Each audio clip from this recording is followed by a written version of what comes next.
This is my real 1993 Mustang Cobra. A little bit different from the junk that I've had on here prior. I'm going to try to bring things up a notch or two.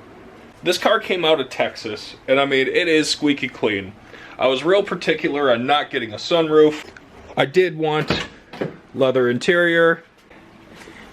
It was a project. Like, it wasn't perfect. I bought it at a time when these cars weren't absolutely crazy like they are today. I mean, today, good luck finding one for under 20, even if it's rough. But I'll bring you to the VIN here, and I mean, there we go. P42D is what you're looking for when you're buying a 93 Cobra. And another easy way to tell if you have a real 93 Cobra, these cars never had cruise control. Focus, focus. Yes, no cruise control on the steering wheel. We'll have an airbag. Obviously, you get the Cobra taillights and wing, and all this stuff can be bought in the aftermarket now. But just visually, I mean, this car's killer. It is.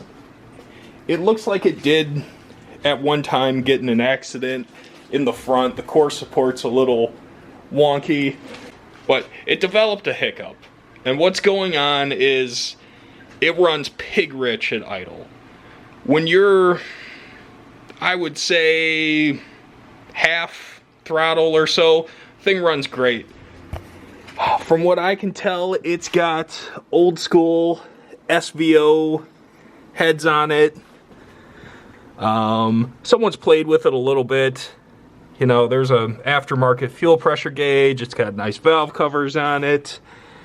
I can't remember if this one had roller rocker arms or not, but car runs good when it's, you know, above half throttle. When it's above half throttle, it runs great. But at idle, it's just pig rich. Never really ran right. I got a video of it running like that, and I've tried a few things, but I'm pretty sure I know what's going on. I'm gonna have to take off the intake and hopefully find a vacuum leak in the lower side of things. So I'm gonna make a video on that. And this is my Tropic Yellow coupe. I believe this was a 1989. Now, the 1989 Tropic Yellow coupe is pretty iconic. Anybody that grew up in Southwest Michigan knows the godfather of the Mustang had one of these. At Alternative Auto, it was on a pretty famous banner. And, oops, that's good for it. And I will go over this car one day, but P40 designates it's a coupe. P42 designates it's a hatchback. So P40D is what you want when you're getting a Cobra. I'm gonna tear into this thing. Enough of decoding VINs and that. I never really cared. It is cool. This car is an original 93 teal Cobra. I mean, they came in black, red, and if you ask me, teal's the only one to have. I mean, I almost bought a red one, but the teal, I mean, especially in the sunlight, this car looks killer.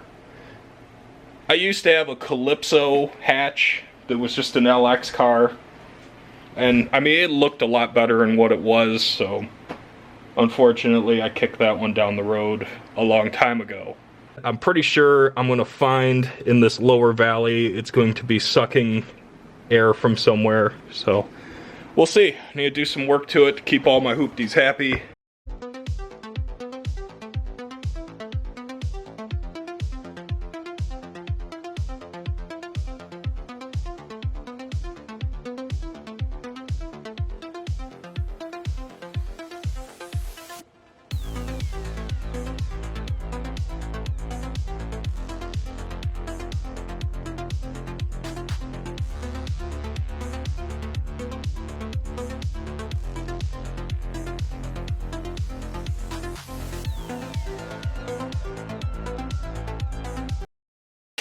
No Torx bits on this one.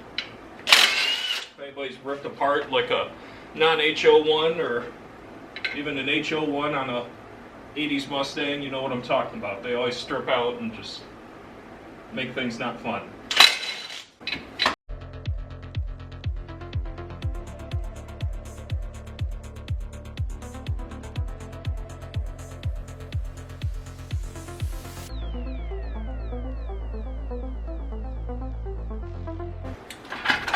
The upper is off. No signs of leakage on this gasket. So,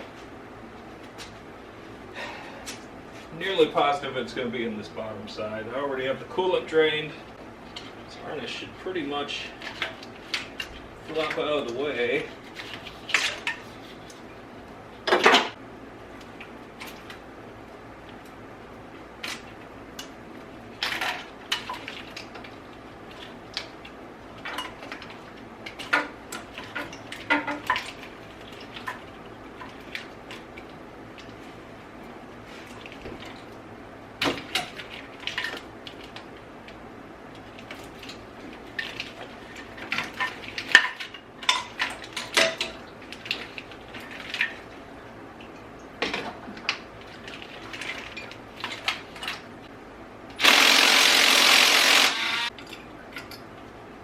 Someone made that one.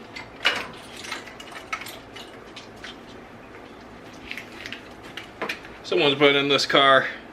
That ain't factory. What are these? Yeah, this engine's got some good stuff in it. ARPs on the intake bolts, that's nice. And of course, mouse poop. Wouldn't be one of my cars if it wasn't covered in mouse poop. I don't know if you can see down there at the cylinder head at the front of this. These are old school SVO heads like you'd buy out of a catalog like way back in the day. My fuel line tools, blue, maybe, there it is.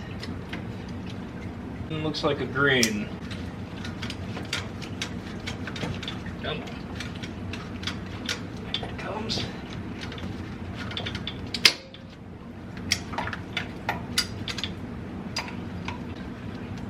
Heater hose. Coolant's been draining, so don't want to make a huge mess and get a bunch of stuff in the engine.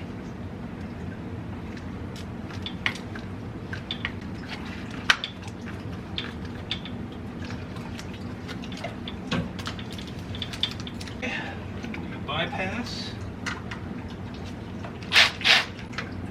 Break it free. And then hopefully when the intake comes free, it'll all just come out nice and I won't break everything and have to buy hoses.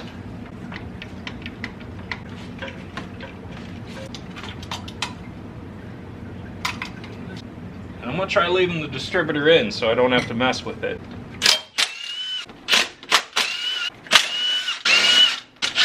Oh wow, these weren't even tight.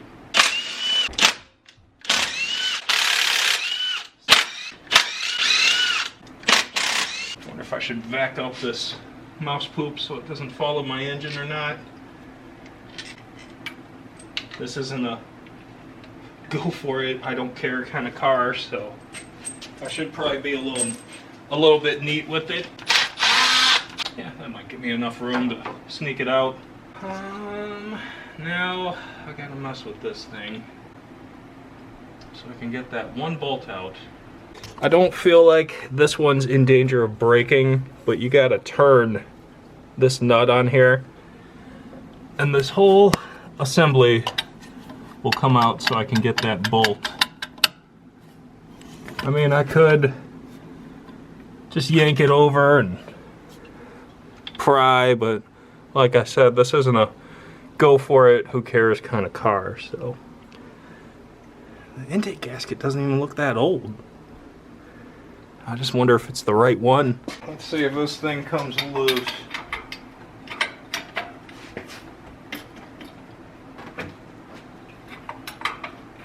A little snug. Not bad. I'm just turning this so this whole heater tube assembly comes out. And this car is really nice and clean. I know a lot of times these things corrode and they really do become one piece and you end up breaking it, but fortunately for me, that's not the case today.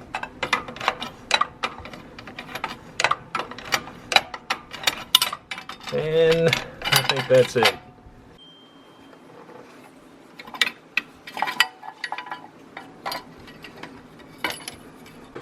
And I could get that bolt.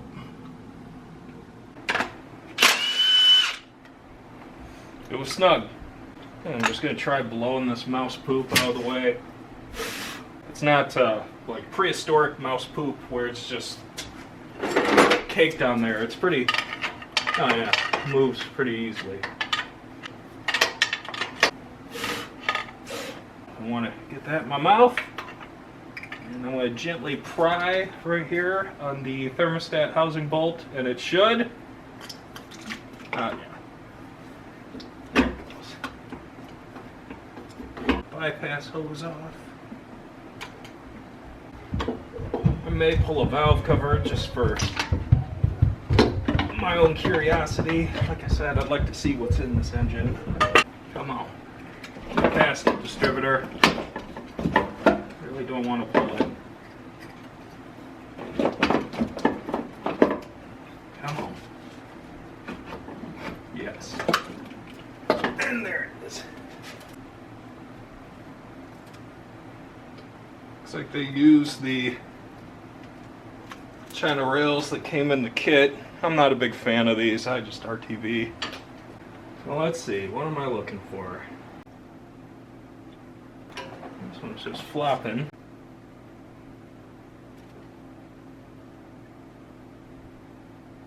I'm not really seeing much. Kind of a bummer.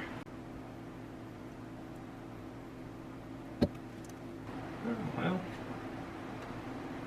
not exactly what I wanted to find. A whole lot of nothing. Oh, wait a minute. Wait a minute. I may have found it. I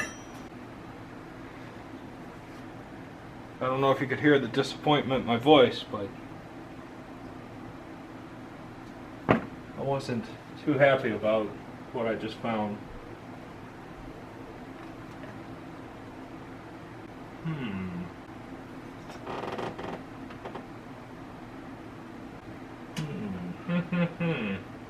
I mean, we can see, maybe you can't, but I can.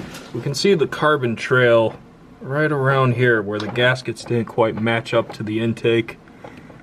And what I was thinking was something was pulling in where it shouldn't have been.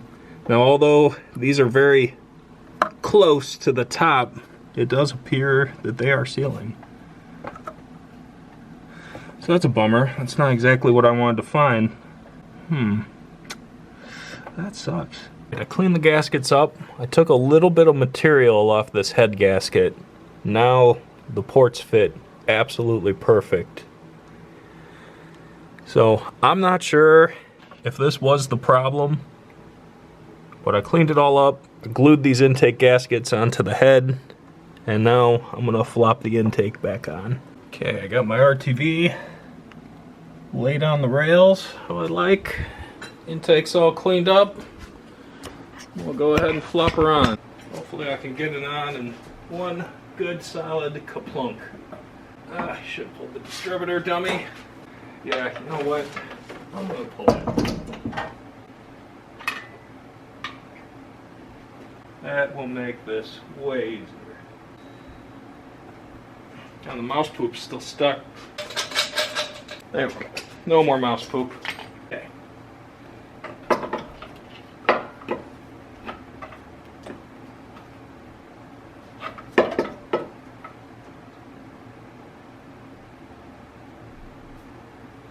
Looked like it took.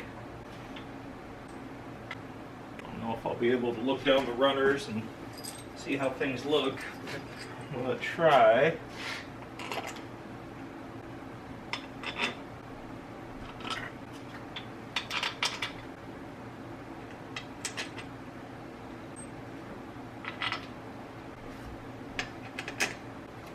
Carefully torque these down to spec.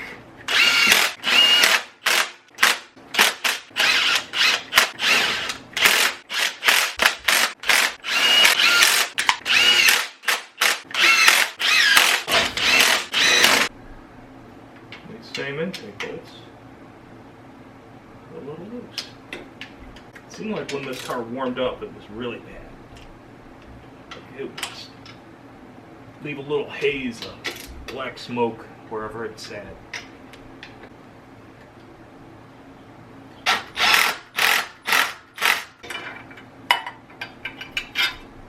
It's already got some thread sealant on it, so I'll run her back in, maybe.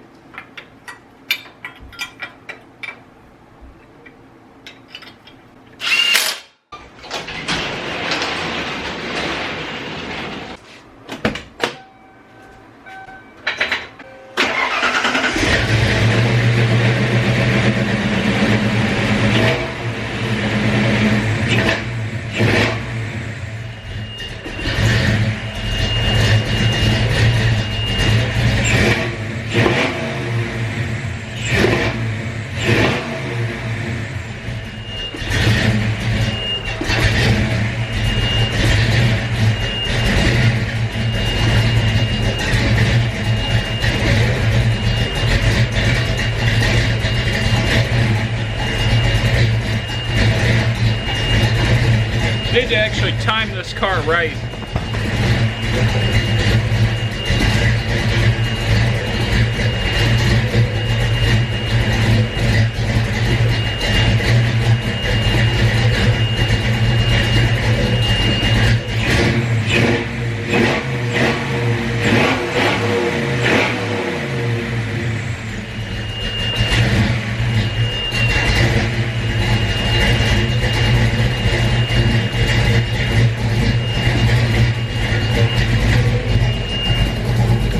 Can't really tell if that's better or not.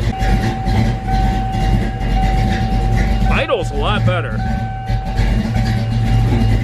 And this car, when I was in it, shut up. When I was in this car and I'd drive it, it would just buck uncontrollably at low RPM.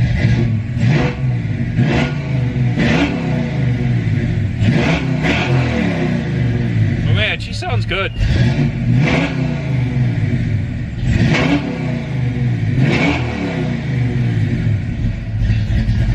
I think I'm going to actually set the timing right and see what happens. And I don't know if I said before, but this car is on a Mega Squirt. It's not a stock PCM. With the stock PCM, like, it would barely run. I'm about 40 pounds of fuel pressure. Pretty sure that's just my intake whistling. See a little leak right here. Smells like fuel.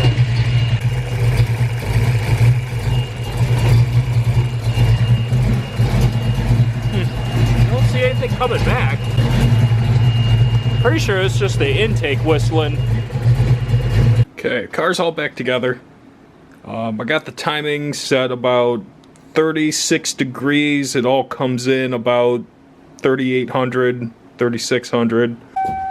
Yeah, ding ding. Good old 80s Ford key buzzer. So I'm gonna turn on the parking lights so you can see.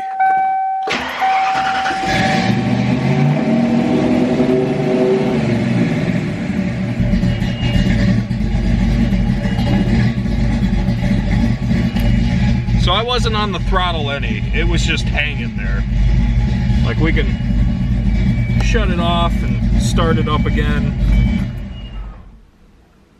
Okay. Start.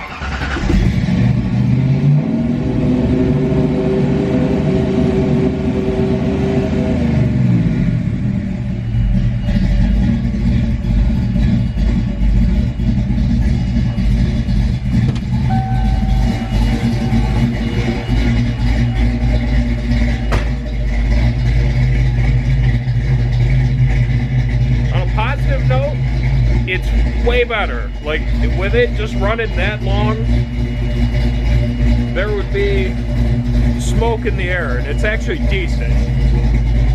Like, I can stand next to it, my eyes aren't burning or anything, so I feel like I fixed the problem. I guess centering up the gaskets and making sure the intake was seated properly, I think did it. I still got a little whistle. but I'm going to show you an old Fox body trick if you have this issue with the idle air control. So I'm going to shut her down. And I have this. This is off a radio that was junk. I just snipped a piece out of it, and I'm going to show you here. This is the idle air control, and it's a goofy aftermarket one. I do have a factory Ford one here from the 80s that's probably a better bet, but like, you blow through it and you kind of, you hear it on both ends, so it does hang open a little bit. I know that was off a good car, so I'm going to assume that is normal operation.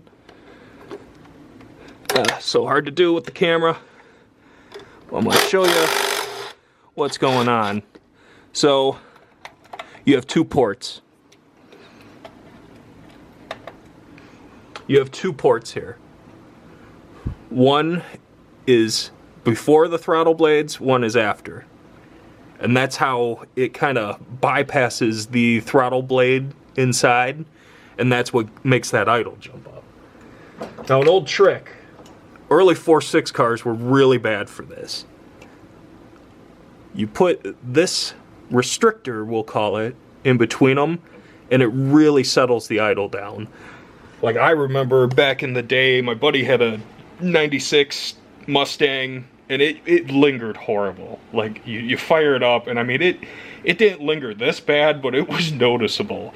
And it was a fairly new car at the time, so I remember taking a pop can and popping some holes in it, just with whatever I had, and we put it over those two holes, and it made all the difference. So, I'm going to show you how I do it. I'm going to start this one bolt. Maybe.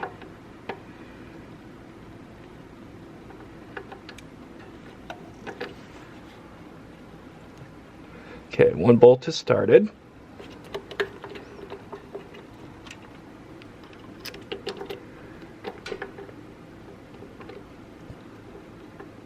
Two bolts are started. Now I'm gonna run these in. Not tight, but just enough so I can take this, and I don't think it matters where the holes go exactly, as long as you're covering the two ports. Oh, that was good. Good job, Matt. Try this again. So with our idle air control just setting on here, I'm going to take this, smash it in between the two surfaces, like so. And yeah, there's a little bit of metal that sticks out, but you'll see what I'm going for here in a minute. Snug this down.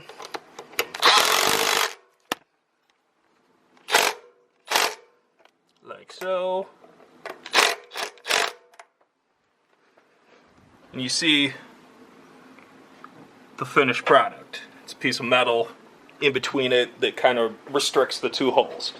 So let's fire it up. The car's still warm.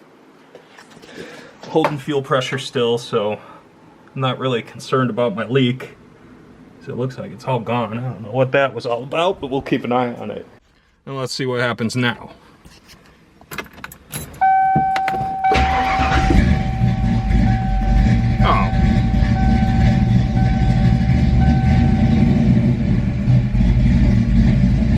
Little bit of flare once it gets going, but way better. And that was me.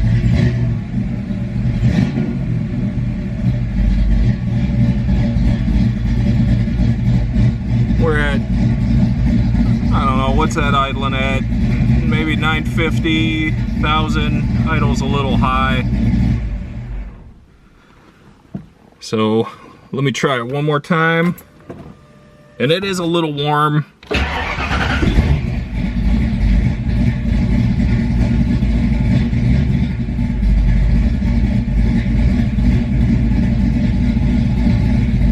say she's idling about 950.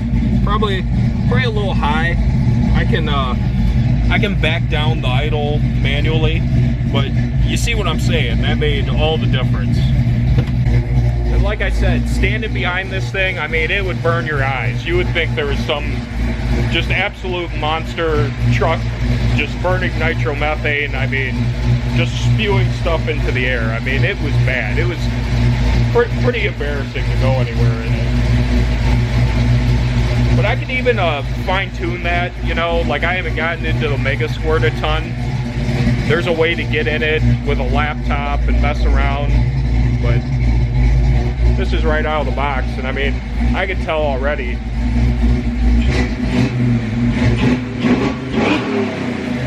I mean, she seems way snappier. I can tell the car's just way happier all around.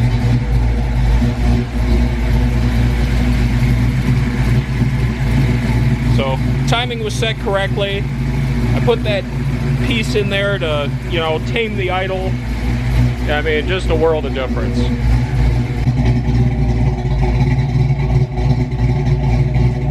I'm not all teary-eyed anymore standing behind it, so I think this made a huge difference. There's no fan on this car, so I'm not going to let it run too long, but we are up to operating temperature. Man, I can't wait to drive it.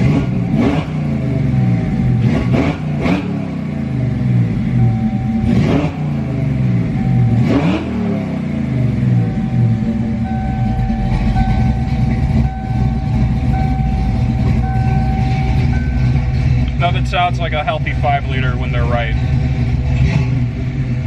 Even when they're wrong, they're not bad.